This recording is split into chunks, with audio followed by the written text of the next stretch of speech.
आपको ले चलते हैं जहां हमारे संवाददाता स्पर्श शर्मा ने पूर्व वित्त मंत्री कैप्टन अभिमन्यु से खास बातचीत की।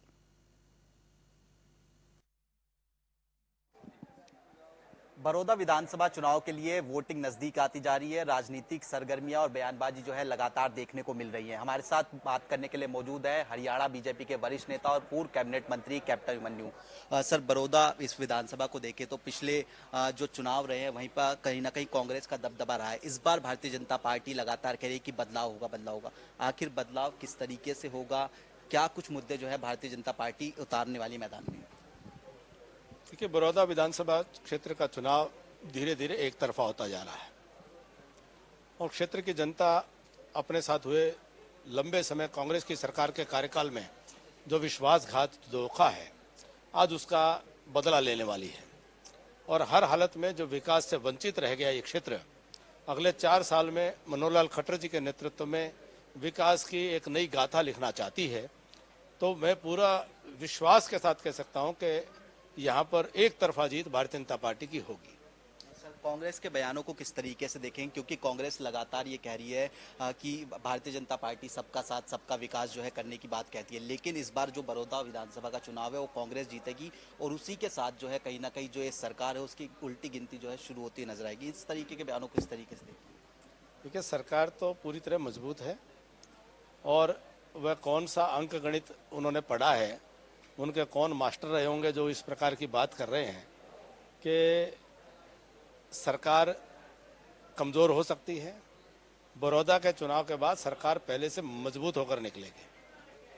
सर, जिस तरीके से हम देख रहे हैं कि तमाम मुद्दों को लेकर जो है भारतीय जनता पार्टी मैदान में उतरी हुई है। किसानों का जो मुद्दा है वो कहीं ना कहीं जो है इस पूरे चुनाव में जो है अहम माना जा रहा है। जो 3 किसान कानून लेकर आए हैं उनको किस तरीके से देखें, क्योंकि कांग्रेस ये कह रही है, लगातार कांग्रेस की बात की जाए या विपक्षी पार्टियों की बात की जाए, वो ये कहती है कि जो ये किसान कानून है वो कहीं ना कहीं जो है किसान विरोधी है।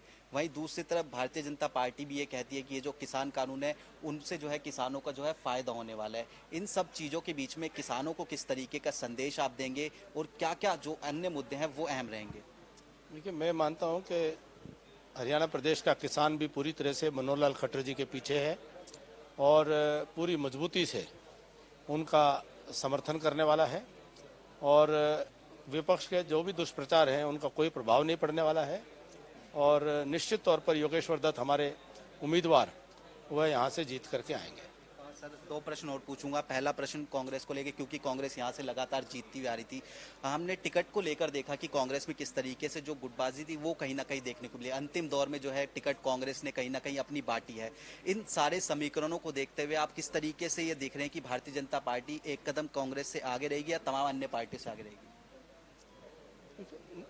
जहाँ तक बड़ौदा विधानसभा क्षेत्र की बात है, भारतीय जनता पार्टी का उम्मीदवार एक बहुत योग्य उम्मीदवार है और कांग्रेस को उम्मीदवार कोई ढूंढे नहीं मिल रहे थे और उनके आपस की खींचतान भी जग जाहिर है।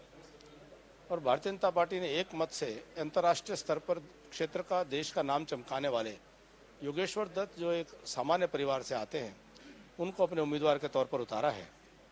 तो मुझे लगता है कि पूरा जिस प्रकार से चुनाव प्रचार आगे बढ़ रहा है, यहाँ भारतीय जनता पार्टी की एक अभूतपूर्व ऐतिहासिक जीत होने वाली है। एक अंतिम प्रश्न सर, लोकसभा चुनाव में हमने देखा था कि जो सोनीपत विधानसभा थी वहाँ पे भारतीय जनता पार्टी जीती थी। इस बार बड़ौदा की जो जनता है उसको किस तरीके का संदेश आप देना चाहेंगे?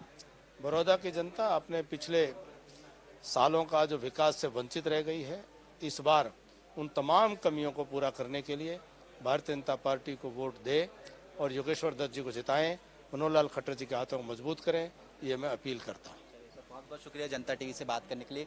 तो ये थे हरियाणा के पूर्व वित्त मंत्री और भारतीय जनता पार्टी के वरिष्ठ नेता कैप्टन अभिमन्यु, जिन्होंने जनता टीवी से खास बातचीत की। कैमरामैन ललित के साथ स्पर्श शर्मा, बड़ौदा।